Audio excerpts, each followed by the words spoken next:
are criminals who exploit children, easing them into inappropriate openness to be sexually abused and sexually confused. What's most troubling is the open promotion of this by some of the world's biggest corporations, even the government. The left's gender ideology is destroying women's sports and children's lives. Paul produced this excellent news report explaining how 2 southern states are fighting back against the injustice. I'm a transgender woman. I was born with a male body. More states are debating bills that combat so-called transgenderism, now promoted by the Biden administration. The newest states to challenge Biden's executive order, which interprets federal non-discrimination law to support gender confusion, are Mississippi and Alabama. Rebecca has always been gender nonconforming. The Mississippi Fairness Act, overwhelmingly passed by both chambers of state government last week, protects female athletes in public schools, colleges, and universities by forbidding biological males to compete with them. The NCAA does not require gender confirmation. Republican Governor Tate Reeves promises to sign the bill. The governor tweeted Thursday, "It's crazy to have to address this," but the White House executive order has forced the issue. But we all know that normal has not been in the cards. Next door in Alabama, the state Senate just voted 23-4 to pass a bill making it a felony to provide minors with hormone therapy, puberty-blocking drugs, or mutilating surgery to mimic their opposite sex. And feel more comfortable in their bodies. It further forbids school employees to withhold from parents or guardians any counseling on gender confusion a child receives. Alabama's bill now goes to the State House of Representatives, where it is expected to pass. And apparently there's a companion bill in the Alabama House that looks like it's going to pass. Only Idaho, among all 50 states, has signed such a bill into law.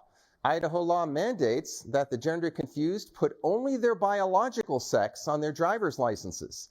It also forbids biological males from playing in women's sports. This Idaho law, however, is being challenged in court. But until this case goes to trial and is settled in court, it cannot be enforced. Unsurprisingly, leftist groups such as Human Rights Campaign and Southern Poverty Law Center have condemned the bills, claiming such laws would harm people. Gender dysphoria, what used to be known as gender identity disorder, has become greatly politicized since the Obama administration. You have transgender kids in schools. So often when the left manufactures a social movement, women and children are its biggest victims. States that understand this are now fighting back. Paul Morano, Church Militant, The Download, Detroit. Reports are showing female athletes not only losing to biological men in sports, but also losing out to scholarships and other opportunities. This kind of builds on this whole discussion of just like what they're promoting this transgenderism. They're trying to inject it first into the kids, so when the kids grow up, they're obviously sympathetic to this movement and will writ large accept it politically. I think one of the best examples of this is actually social media. We can go and look at Twitter, and they have a major pedophilia problem. I think one of the most recent examples of their ridiculously is what they did to former Republican Senate candidate, former Delaware Senate candidate Lauren Witzke. She basically came up and she retweeted some trans person's tweet saying that the narrative is that transgender people will come into bathrooms and abuse little girls. The supposed purity of the victims has remained stagnant. There are no princesses. Little girls are also, this is just barf, also kinky. Your kids aren't as straight and narrow as you think. And his name is Alak Valid Menon. And she basically retweeted saying, this is demonic. And it is. And it is demonic. That is absolutely disgusting. And if you read the violation note that Twitter sent over, it just gets worse. Her, right? Yeah, they banned her from Twitter. And they say, your account has been suspended for violating Twitter rules, specifically for violating our rules against hateful conduct. I'm sorry, that conduct should be hated. For goodness gracious, what is wrong with these people? And then we have the Twitter terms of service. This is what they say when it comes to topics related to child sexual exploitation. They write, discussions related to child sexual exploitation as a phenomenon or attraction towards minors are permitted, provided they don't promote or glorify child sexual exploitation in any way. When you call little girls kinky, Is that child sexual exploitation? What are you doing, Twitter? And then it goes on. They go on to say further that they're going to allow certain depictions of naked children on the website as promoted by, for example, famous artists. Right. What's your artist? John Podesta, who's drawing up bound up little boys? What's the next thing that they're going to do? It infuriates me what they're doing, and the way that they're doing this. They're literally destroying an entire generation, and they're taking away their innocence. Which, you know, Jesus said to the little children, "Come, let the children come unto me," didn't he? Yeah. He loves their innocence, and they're trying to take away what Jesus loves about children. That's why it's demonic. It's why it's demonic. That's exactly what Satan wants. He wants to corrupt the most innocent and the most pure. It's why he loves abortion, and it's why he loves to corrupt the innocence and purity of youth. Yeah, and that's exactly what's going on. I mean, next to abortion, I would say this is the most vile behavior that's going on amongst the left today. Now, if you look at some of these, we're talking about trans kid ideology here. Some of the television networks are promoting this in order to brainwash. If you want to brainwash people, then you could, go to the children. And let's look at some of the things that they have here. This is from Cartoon Network. And the next one is from Nickelodeon Network, Trans Day of Visibility, it says. And let me just read that little quote there from Nickelodeon. Today is International Transgender Day of Visibility. We're celebrating transgender people around the world and the courage it takes to live their, and I even hate to say that last word, to live their truth. They're actually living a huge falsehood when they try to change themselves in such a crazy way. Now, it's all built on a vile ideology, of course, that believes that there is no natural order, there is no human nature. We are our own gods who have the right to completely create ourselves however we want to. There's no starting point. God did not give us this. We are simply it, and we will be whatever we become. If we want to be a giraffe, so be it. I mean, that's where it's coming to anyway. But I tell you what, this is really getting terrible. If you look at Cuties, do you remember that network series? I wish I did. Yeah, Netflix series. I don't have Netflix, so I've never seen this. I've only seen advertisements like this. And this is tame. This isn't even showing you the worst of it. No, these are pre-adolescent children. 11 years old.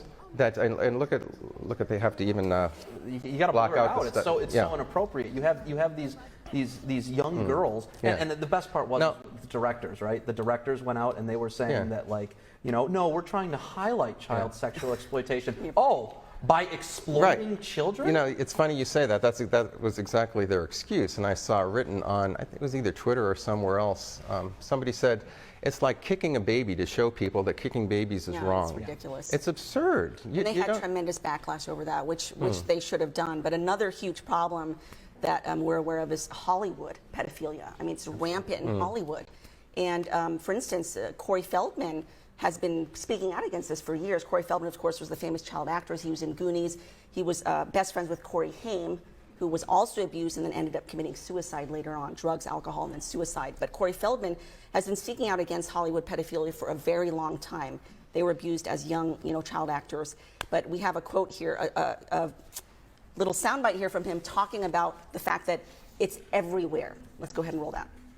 Whether it be the church, whether it be within sports, whether it be within the acting community, it doesn't really matter. It's in all facets of life. Anywhere where there's kids, if there's schools, if there's religious sects, wherever it is, there's going to be abuse of children. And this is something that's not spoken about enough. Another actor who's recently come out and broken his silence about the abuse he suffered is Bug Hall. And Bug Hall rose to prominence at playing Alfalfa in the 1994 film The Little Rascals. And then he starred in a bunch of other things as well. This is a good, devout Catholic actor. I've met him before. He likes our work. But he spent a long time in drugs and alcohol because of the abuse he suffered as a child, first from his father, unfortunately, and then as a child actor in Hollywood. So let's go ahead and roll this clip. Two men from that set began sexually abusing me. And I've thought a lot about that. I thought a lot about how these predators have some sort of sixth sense for vulnerable kids, right? Or predators of other kinds, you know, having a sixth sense for just vulnerable people.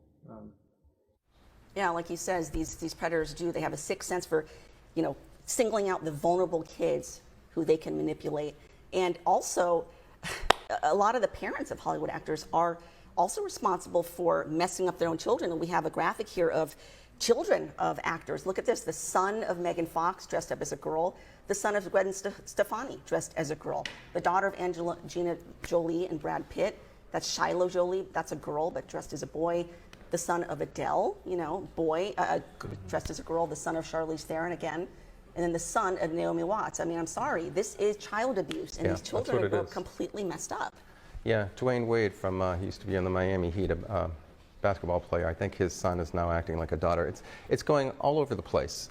And, you know, parents are, you know, should be arrested for this, if you ask me. I agree. As a parent, I agree. This is mutilation, hormonally, socially, and if they go that far, physically. It's just total mutilation and child abuse. That's what it is. Well, you know, and there's no other way to look at it except that. I mean, you can try to you can try to excuse it any way you want. You can't change what it is. It's so bold, it's so in your face, no matter how anyone tries to present it, because it is so clearly wrong. And just speaking a little bit on the Hollywood situation, you know, we had Nicole Abisinio come in and do this, did the Mic'd Up with us.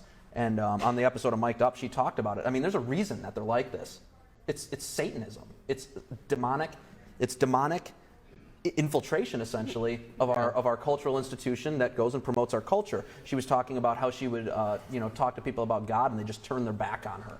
Yeah. For example, was one of the examples that I remembered from that. But you know, it's not just there; it's in the media too. I mean, you have ABC that released an article, and this is what they titled it: ABC tells reporters to avoid using the term pedophiles when referring to child sex abusers because not all pedophiles abuse children. What does that even mean? It's just pedophilia is abuse of children. Yeah. Well, I think they're trying to distinguish what is now called minor attracted persons with pedophilia. I don't know what they're trying to do actually. But there's a movement that's saying there are some people who are involuntarily attracted to minors that don't necessarily act on it. And those people obviously need support and need help. And of course, people need to protect their children from them, even though it may not, and I'm saying may not because we don't know, be their fault in the first place. But pedophilia is that general term that seems to encompass both those who are attracted and those who do act on this criminal behavior. But the point is, there is a movement to normalize pedophilia. There's actually a talk, you know, the TED Talks, there's a talk of a woman up there trying to make pedophilia more humane, trying to make us more sympathetic to pedophiles. It's disgusting and it's sick, and ABC and all of them are all part of that.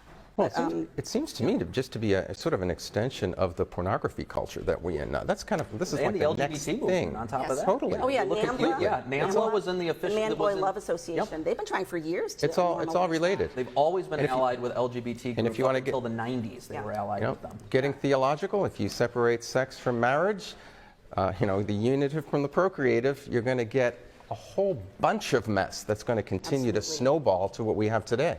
And also going back to Twitter, we've got a couple tweets from Michael Salter, who's a professor of criminology, where he addressed this in this first tweet. He wrote, in 2019, Twitter quietly changed its terms of service to permit discussion about attraction towards minors, with a proviso that they don't promote or glorify child sexual exploitation in any way, just like Joe mentioned earlier.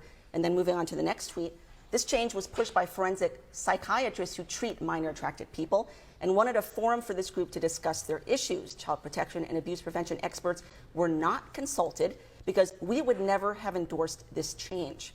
I mean, absolutely. You know, nobody in their right mind would endorse this. Yeah. And I used to really like Twitter. I hate Twitter now. I only use it as a place to promote our work and things like that. But it's just a complete cesspit, and it's getting worse under Biden. If you want to go to a platform that has like a good Christian guy leading it, go to Gab. Gab, absolutely. Gab is so much better than this. And they don't tolerate this garbage. Yeah, exactly.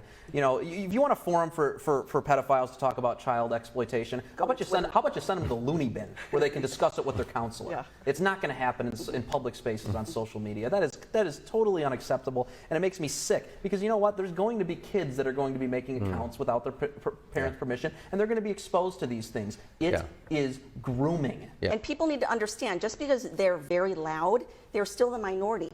And yeah, they are in charge of like the engines of power and whatever, and they're cancel culture and deleting you, but you have to rise up and you push back, because the vast majority of Americans do not like this. They don't buy this, and you need to make your voices heard. You got to push back, because we did not push back on when the culture of death continued its other phases, if you will. This is sick, this is criminal.